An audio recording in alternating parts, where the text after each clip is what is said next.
You know, when you think of Linkin Park, you probably think of that sound, right? The one that just defined a whole generation. But what if we looked at them a little differently? Not just as a band, but as this incredibly well-designed project. Almost like an architecture of sound, of business, of identity that was built from the ground up to constantly change and evolve. So this is that story. It's how they built themselves up, tore it all down, and then rebuilt it all again over 30 years.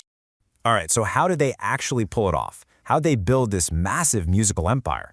Well, we're going to follow their blueprint. First up, we'll look at how they created that one-of-a-kind hybrid sound. Then we'll get into their insane meteoric rise. After that, we'll dig into how they innovated in ways that had nothing to do with music. And finally, we'll cover the really tough stuff, tragedy, and their journey toward a rebirth. Okay, so every great building, every great structure, it starts with a plan, right? A blueprint. For Linkin Park, that blueprint was hammered out over years of getting told no, of trying things, failing, and trying again. And it all came down to one crucial addition to the team that would literally change the game for modern rock music. And this timeline, wow, it just lays it all out, doesn't it? Their early days. See, they weren't just looking for a sound, they were trying to build an entire identity. You can see it right here. Relative degree, then zero, then hybrid theory.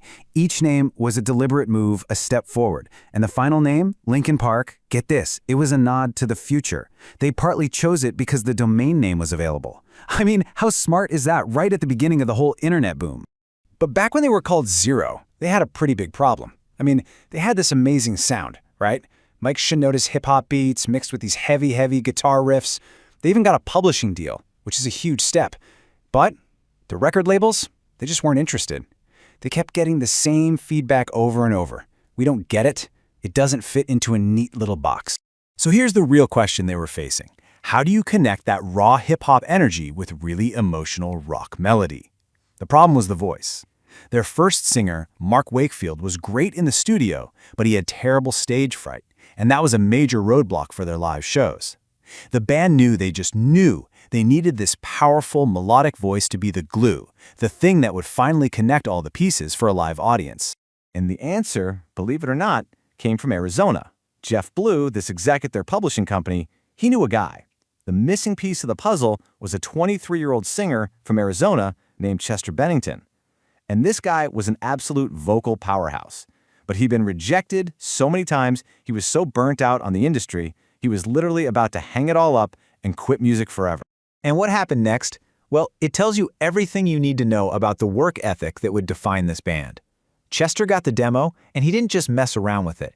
He skipped his own 23rd birthday party to lock himself in a studio and record vocals. And he didn't just sing the parts. He completely reinvented the songs, adding this raw, visceral melody that was exactly what they'd been looking for. The second he was done, he packed up his life and moved to LA.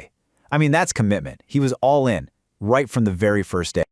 All right, so now the lineup is set. They've got their name. And Linkin Park didn't just, finally get a record deal. No, they unleashed a sound that was about to completely rewrite the rules for mainstream rock for the next 10 years.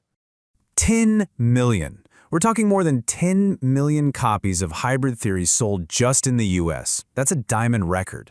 It was just this unstoppable force. And here's a key piece of the genius behind it. It had all